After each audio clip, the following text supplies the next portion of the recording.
have a good video. You can leave this part in. No.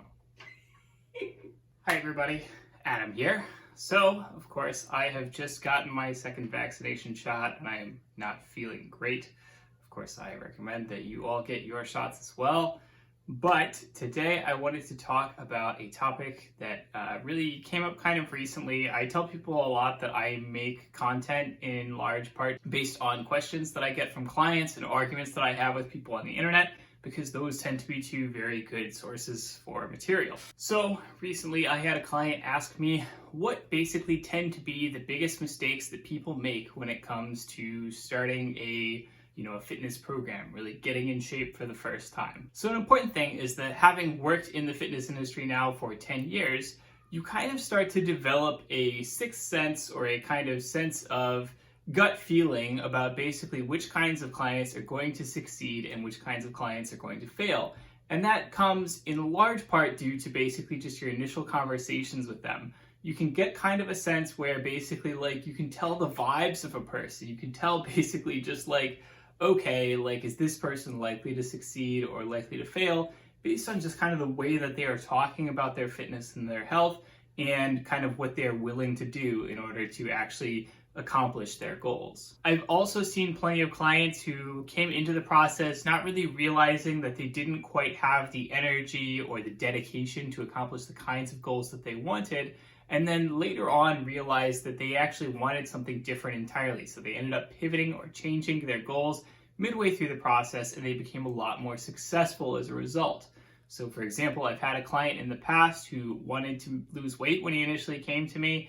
He realized that he didn't really want to change his diet that much at all. He realized that he enjoyed working out, but he didn't enjoy working out, a ton, enough to say, really make huge changes to his metabolism. And we ended up realizing was simply that he really liked lifting for strength. And so we ended up putting him on more of a powerlifting style program. He got a lot stronger, he had a lot of fun, and that was a huge success for him, even though he didn't really accomplish what he initially set out to do. So I would like to talk about this topic in a little bit more detail before we get started. As always, do not forget to smash that like button to help out all the Himbos around the world, and of course to support this channel, and I will go ahead and get started. So of course, I've done a lot of phone calls, initial interviews, meetings, etc. with potential clients over the years. And of course, in that initial period, you get to know a lot about a person just by asking them a lot of questions about kind of, hey, what is your history? How much have you done diet stuff before? How much have you done fitness stuff before? And so on. One important thing to understand is that virtually everybody comes into the process being way too optimistic.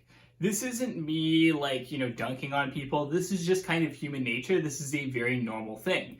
People tend to overcommit in the beginning. They tend to kind of think, they like to have a very optimistic perspective of how they're going to perform in the future. And then of course it actually gets difficult when it comes to actually sticking to things and basically circumstances change. And the end result, of course, is that basically nobody actually commits to kind of their initial commitment. No one actually follows through on it. And that's pretty normal, that's pretty expected. But what you kind of want is those people who maybe, shoot for the moon and, they miss, but they still get pretty good results as a result. There are some kinds of people where, maybe they've had a lot more experience before, and so they know how to set very realistic goals. But when you're talking about people who basically have zero experience, they're always going to be over optimistic about what they can accomplish, how fast they can accomplish it, and so on. And again, this isn't really a shaming thing. This is basically just how everybody does anything with a new skill. And I could say the same about myself. Anytime I commit to learning a new skill, I always initially think that it's going to go way better than it actually does. And then of course, things just happen, life happens, stuff gets in the way, and everything ends up taking longer and being a lot harder than you expected. That's just human nature. That's a normal thing that happens to everybody, myself included. But with that in mind, there are still some sort of major pitfalls that people can hit that can cause them to fail, or to, fail a little bit more spectacularly to the extent that they decide, hey, you know what, this isn't worth it for me, I'm not going to continue, and so on. So the first and most obvious one is simply bad expectations. People who don't really know very much about health or fitness, who come into the process, again, knowing very little, they have very bad expectations. They are way too optimistic. They think they can accomplish way too much, way too easily. They tend to be a little bit impatient. They tend to just not have sort of the stick-to-itiveness that's needed to actually, stick through the hard parts of the process, learn, get better, learn from your mistakes, and ultimately see results, even if, of course, they're not necessarily the imaginary results in your head that you would think that you could accomplish. Luckily, of course, success is not a binary. It's not like you just succeed or fail. You can very often make a lot of mistakes, fail a lot, and then turn that into success later on in the long run, so long as you don't give up. And so what can happen is that people who basically have no experience, who come into the process knowing nothing, way too optimistic, well, maybe they stick it out for a little while, maybe they fall off the boat, but then they get back on at a later date, and this time they've got more experience, they know a little bit more about what they're doing, and this time it sticks a little bit better.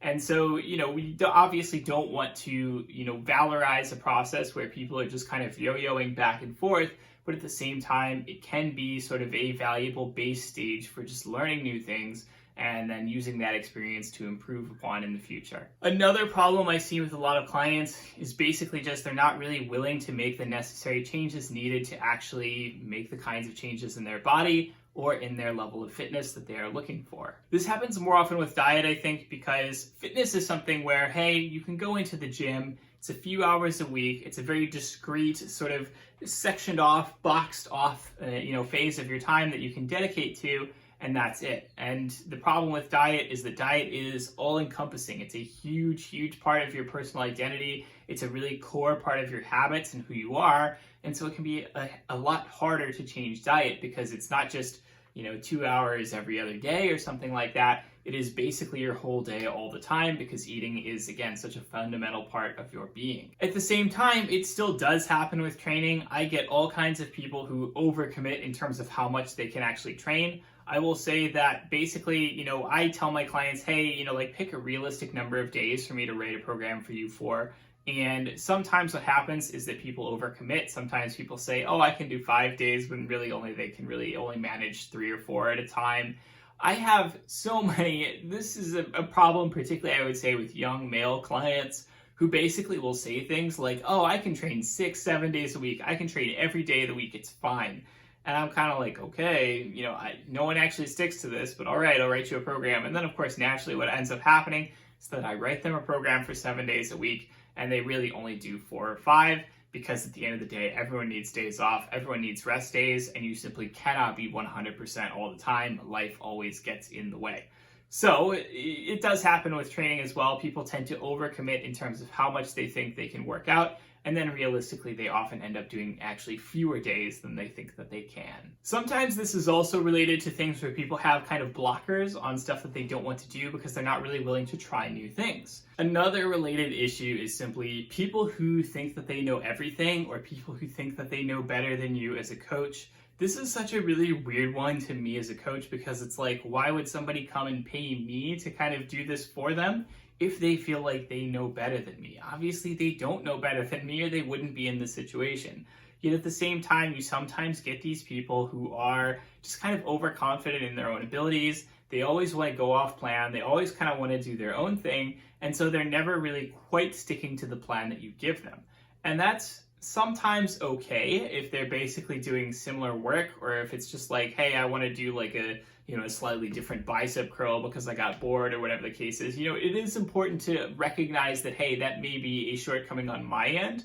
It may be something where, hey, I need to build some more flexibility into your training. I need to be giving you more options because clearly you're getting bored with the stuff that you have. At the same time, basically at the end of the day, fitness is about repetition. You repeat things, you add a little bit of difficulty, you get better. You repeat things again, you add a bit of difficulty, you get better, and that process continues over a very long period of time, and that is how you actually get good. That is how you build muscle, that is how you build strength, and so on.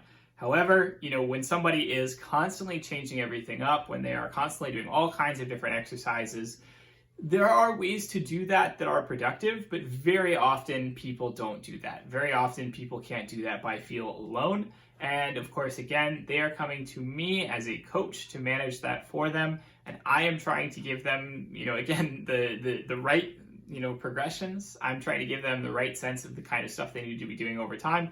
And so going off that plan is very often counterproductive or suboptimal because it means that they're just, messing stuff up. So at the end of the day, I just say, have a bit of humility. I guess I've worked with coaches myself in the past that I've hired to do training for me, and I just do the programs as they write them. I'm not going to argue with them about, what kind of program they've put me on, because at the end of the day, I'm coming to them because I want to learn something new. I'm coming to them because I want to see a new kind of programming and I want to trust in their process and see it work.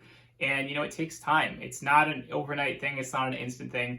You really do have to put several months into a program before you're really going to start seeing results. And so the end result is that, if I'm going to try and rush it, if I'm going to try and change things constantly, I'm just going to be shooting myself in the foot. And again, why are you paying a coach if you're just not going to be making, full advantage of the services that they offer? Another major issue is simply lack of a support system. So this applies to folks that you meet in gyms a lot more than folks that I've met in online coaching, because of course, when I am talking to folks who are coming to me for online coaching, they are already people who are searching for a support system. I'm the support system in that case.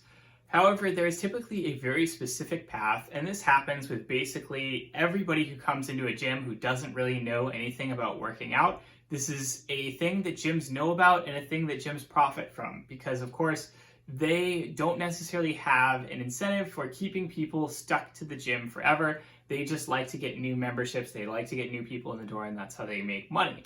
And so what happens is that people come in the door, they don't necessarily have any kind of onboarding or orientation process. They don't really know where anything is. They don't really know how to use any of the equipment. And the end result is that they just kind of burn out, or they just fall back to kind of the lowest common denominator, which is of course just doing a bit of cardio on the treadmill, maybe fiddling around with some of the equipment, never really getting a good feel for anything, never really learning a good program, never actually sticking to anything for a long period of time. Again, this is very typical. The gym industry benefits from it because of course, they can offer you support in the form of personal training, which makes them a lot of money, but it's really not worth it for them to basically support you if they're not going to get a ton of extra money out of it. And yes, you may stick around, you may retain a bit better as a member if of course you have more support, but at the same time, they tend to make more money from new clients coming in the door, new people joining the gym. And so, it's just more important for them to focus on getting more people in than it is to focus on retaining the clients that they already have, the customers that they already have. And so what a lot of people need is guidance. They need a personal trainer, they need a support system, whether that is friends or family who encourage you to go, whether that's group classes where you start to develop a sense of community and you make friends and things like that. You need something to keep you in the gym because otherwise you're going to burn out. That's just a normal thing that happens. And of course, a personal trainer can do that, but that's expensive and it's not for everybody. An online coach like myself can help with that. Of course, again, that is expensive. And so at the end of the day, it may help to try and find a support system, whether it's, hey, trying to make friends at your local gym, hey, trying to get a workout buddy, hey, trying to drag somebody along with you to go to the gym. Because all of that is going to help you in the long term to be a lot more focused, a lot more connected, and basically just able to stick with your program. And lastly, I just want to touch on a point that, of course, I have talked about quite a bit already in this video, but it is simply impatience. It is simply the fact that it does take a long period of time to really see results. So typically what happens is when you start working out for the first time, your body is really confused by this. It's a really new stimulus. Everything is really difficult for it to adapt to. And as a result, of course, you're extra sore, you're feeling really extra beat up. And what happens is that for basically the first few weeks, probably even the first month or so of training, you're not really going to see any results in terms of building muscle mass because your body is doing everything it can just to, try and stay on top of things. You will actually see strength gains pretty rapidly because a lot of those strength gains are coming from neurological adaptations. And those neurological adaptations can happen a lot faster and don't require, actual changes in your physical, body mass. But basically what tends to happen is that after that first month, so long as you can stick it out over that rough period where it's very difficult in the beginning, that's when you start to see consistent results. And of course, you will see results very rapidly in the beginning. And then of course, it's going to slow down over time. The longer you work out, the more consistently you work out. And it's going to get to a point where, of course, you're like me. I've been, lifting now for 14 years, and I get results very slowly, and I have to train all the time because that just is what it is. And so what tends to happen is that it's very easy to quit during that initial phase where everything seems really hard and where everything is, just not coming together because you're not really seeing any changes or results that you're looking for. It's also a problem sometimes where folks don't necessarily have kind of the right tools or methods for actually measuring their progress accurately. So there are people who, they train ideally ostensibly to get stronger or to build muscle mass, but they're not taking measurements regularly, so they don't actually know what changes have been happening. And as a result, they can kind of look in the mirror one month and look in the mirror next month and think, well, I think I look about the same, so I feel like I'm not making any progress. When, the reality could be that they are making a ton of progress physique-wise, but they simply didn't have any way to measure it. They're not taking regular measurements. And so it can help a lot to just be smarter about taking measurements of major muscle groups, making sure that you're taking your body composition regularly, because that can give you a much better idea of what's going on underneath the surface than simply looking in the mirror, not seeing any results, and being very frustrated by that point. So if you can plan to avoid a lot of these issues, then you are already in a very great place. Again, it helps a ton just to have more experience, because when you have more experience with working out, you tend to have a much better grasp on these things. You tend to have a much better sense of what's going to happen. And as a result, of course, you are going to be a lot more likely to succeed. One of the single biggest predictors of success in any fitness endeavor is whether or not you have experience with it in the past. Because the more experienced you are, the easier it's going to be to actually succeed, of course, in the future. There is no trick, there is no shortcut, there is no magic pill. There is just, of course, your ability to stick with it over a long period of time, slowly increasing your training volume, slowly progressing your difficulty little by little, incrementally over a long period of time, and that is what is going to get you results. You need to be willing to make changes, you need to be willing to stick it out, even during those phases where you are going to be frustrated and when you are not going to be seeing results, because those are a normal part of the process. They are going to happen from time to everybody, and it is quite normal for that to happen. So I hope that you liked today's video. As always, don't hesitate to comment, like, subscribe, smash that notification bell. Tell me what silly things you want me to say in the next video. And as always, I will see you all next week. Have a good one.